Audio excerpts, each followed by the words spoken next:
Masa layeng na nabahotnabada masagi yunfam phawba iwonkraba haingang awang lekaidagi masagi chahi nifugumdoi suraba yumnam pakpana ngasigi malemda hingduna leibagi mohota mahakpu lokshinbiro haina isorgi mafamda tattana haizahori hiramasigi matangda Tom TV gi akhanaba paudamama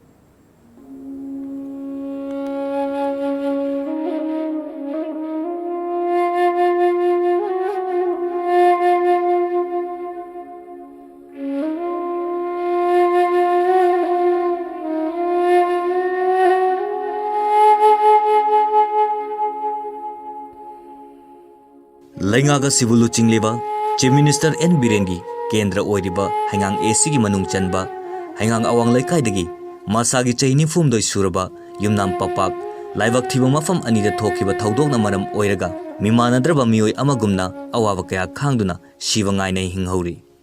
Mahakini Haina Hanna Yenglovada, Sai Humudra Surabi, Apoping Mama, Yumnam Mema, Mahakinupi Ichan Amadi, Piglibi Macha Ani Lehauri. Miyoibagi laibak kanana tambang ngamgani masala yengnaba honabada masagi yumfam phawba yonkraba papaki laibak khalubana ama oirakbana ama haibadu thokli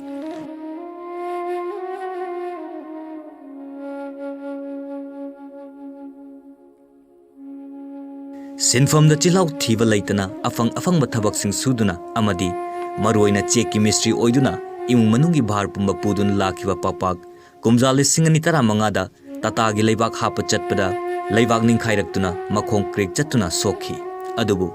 hingdabadi yade thabak suba takhi makhong sokna angamba thabak kaya sukhi adubu kumja lisingani tarama panda haingang chingda singyan ba chatpada chingdagi amuk onthaduna yet thangba khong amadi ngakki sarukta sokhi doctor yengna makhong thangduna chatpa yaraktabadagi makhatana doctor yenglubada ngaksamgi singli ama sujilli Hidak charaga fagani haina hidak thaki madu fawbada hakchangi fibam sokchilakbadagi makhatana doctor sing tanabada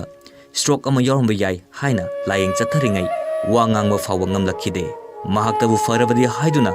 masagi yumfam fawba yonthokduna layengki adubu fagalakpadi ngamkhide hena layengba tarakhi adubu kadai sai humudra surabi apokpi nakari taurugani piglibi macha anibu senaribi papaki loinabi ichansu madumangai mapuroibagi anaba sebabu taugadra imung punaba bu honagadra wahangi wahangakta oirakhi lairabagi maruv laite haibadu tasengna thoklaba papak doctor na pizau haiba hidak phawba sel laitabana ningthi nungaina pizaba phawba ngamdaba fibam amada lairi adubu hidak sing mapung phana pizarabadi soidana mapuroibagi hakchang farakhigani haibagi asada hingli mana chum kulla lairabanina sahi ma henjalai ani me phajalaktorego ado ai hujikti hingun ju yun thoe adagi mayangi paisa mayamna ju khwang koire aina kitang subajina ku cha da yadabine ko hingnaba kitang isa isu kai cha na hingnaba gi cha baje sikatang mangaire hidaguli leibungamde doctor ama sepada paisa yaudi yade test tawro hai test tawbungam dana leiri test ani tawro aduga reason du khangani aduga yengji mai singni nauri sonbagi khogi sharing sidarakpagi ama yaoba male adu test tawro on hai do test tawbungam dana adum leiri hidaguli ju laibangam dadana aiju laidribu Machana chawa sare farga nungaina punsilien gani haibiga asada hinglakhibi sai humudra surabi papaki apokpi mama memana mamit ubagi chang wadlabasu duk saduna madudaki fanglakpa apikpa senfamna macha mamok singi mateng pangli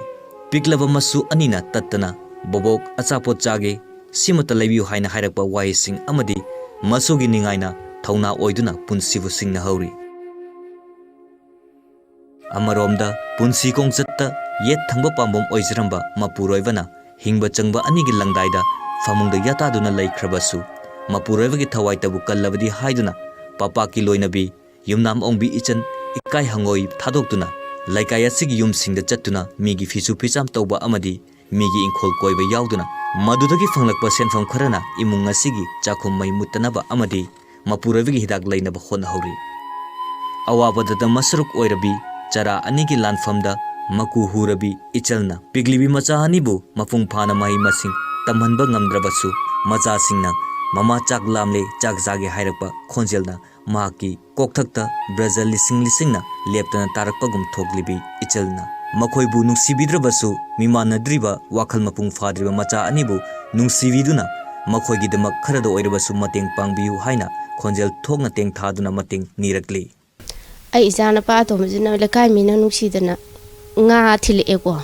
adu nga je am pamde isan pa atomse adu chak cha matamdi da isan pa na nga ma pa ki nga je sije maru me lauthoga makhun macha jina tiko ta me laga ma pa saiba ngamdamina ko me laga jai adu makhun macha jina me pa ki makhutta pa hobu du ga tiko ta phawu ji mai saru oiba atai duna ma pa ki jaru ta hape pha adu aina junga charam lei pije bangamde adu mine pirak puto mai ta horuga chai adu miri biscuit yam pa me patra pi miri biscuit je aina are mama na thabuk suru kanda paisa yam phang kanda no miri biscuit do box leiraga ina pija duini pen hai aina adu mama nang kai dungai paisa phang duno ai miri biscuit yam chaninge leibi hun hai khambra patra pi miri biscuit to boy isa da pija bangamde adagi tabana hendana ipuro bichena bagi ko aina imu manung je pu bangamakta dana yamata di ko imai cha ko mari je plop punna taibang ji thadu ogi bo khan gare laitaba lairaba aigiju mating pangningba thamoi chingna mating pangningba laiboi de wakhanjida chauthukjaraga aina ngasi khoi tom tv gi kanodagi aina haijari ijin akhoi bu nuksi bidrasu ai isa anina laik tamningiba kholibaje mayamna nuksi bidna mating pangbidna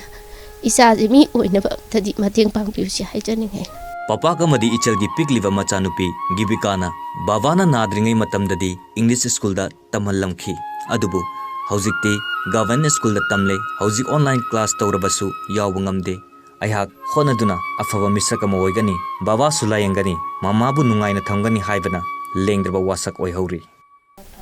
baba narakpadagi laik tamsu phangde English school dagi government da amu honga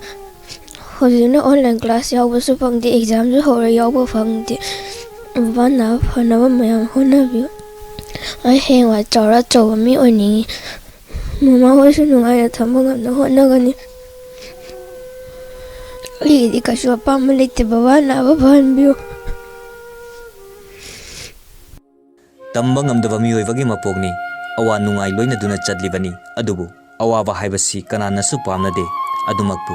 papaki imungdi awabagi mathakta awaba haibadu oiri tola taraba awana singi marup oiriba BJP gi lengak asigi luchingliba Chief Minister N Birena masamaki kendra su oiriba yumnam papaki awababu uviduna thaujal gi irik kharadang oirabasu khikpirabadi mikup amatang oirabasu momaminok tamjagani tamba ngamdaba miyoibagi punsini awaba nungaiba animak loina duna chatli adubu awabagi punsidi kanasu pamde adumak oidunasu yumnam pakpagi imungdadi awabagi mathakta awaba ma oiduna haujisu leiri imung asida N Birena apikpa senfam khara amadi wheelchair ama mateng pangbiramba natana kana amatana mateng pangkhibadi leitri tola taraba singi awaba singi marupni hainariba BJP lengak asigi lucingliba Chief Minister N Birengi masamaki kendrasu oiriba yumnam pakpagi imungda thaujalgi irik kharad oirabasu khikpirabadi mikup amatang oirabasu imung asida muman minok tamjagadra hiramasigi matangda Tom TV gi damak paudam jariba Khangibam Naresh Times of Manipur hainga